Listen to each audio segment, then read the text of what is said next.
Темирлан Сарылыкбек уулу түптөгөн ишкана 300 адамды жумуш менен камсыз кылган. Сапаттуу бетон даярдоону өздөштүрүп, аны сынай турган атайын лабораториясында иштеп жатат. Тыным албаган завод ири курулуш ишканалары менен кызматташууда. Өлкөнүн 4 шаарында өндүрүштү колго алган каарманыбыз аны дагы кеңейтүүнү максат кылат. Бул үчүн экспортко шарт түзүү зарыл экенин белгилейт. Бажы биримдик өлкөлөрдүн ичинде өнүмдөрүбүздү экспорттоо мүмкүнчүлүгүбүз бар.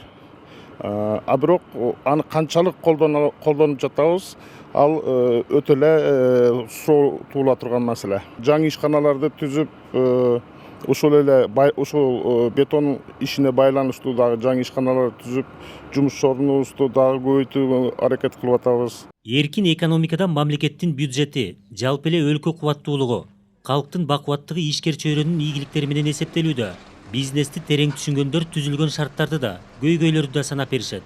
Ыксыз текшерүүлөр, сапатсыз тейлөө, бюрократия, уруксат кагаздарын алуудагы түйшүктөр айтылып келатат. Мамлекеттик органдарга аларды жоюп, инвестициялык абалды жакшыртуу тапшырылган. Бүгүнкү күндө салык кодекси боюнча дагы кандайдыр бир маселелер пайда болуп атат. Аны дагы биз тийиштүү бизнес ассоциациялар менен, тийиштүү ишкерлер менен дагы талкуу жүргүзүп атабыз. Анда ушу сатуу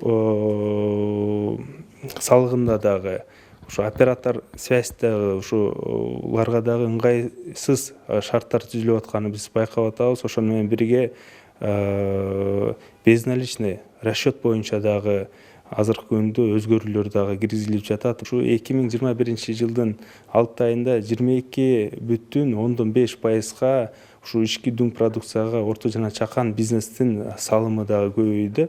Кыргызстанда чакан жана орто бизнес катары эсептелген 12 миңдей чарба бар. Быйыл жыл башынан берки 6 айда алар 88 миллиард сомдук продукция өндүргөн. Калугул Асанбаев, Рыскелдик Өкүлбеков, Ала Тоо 24.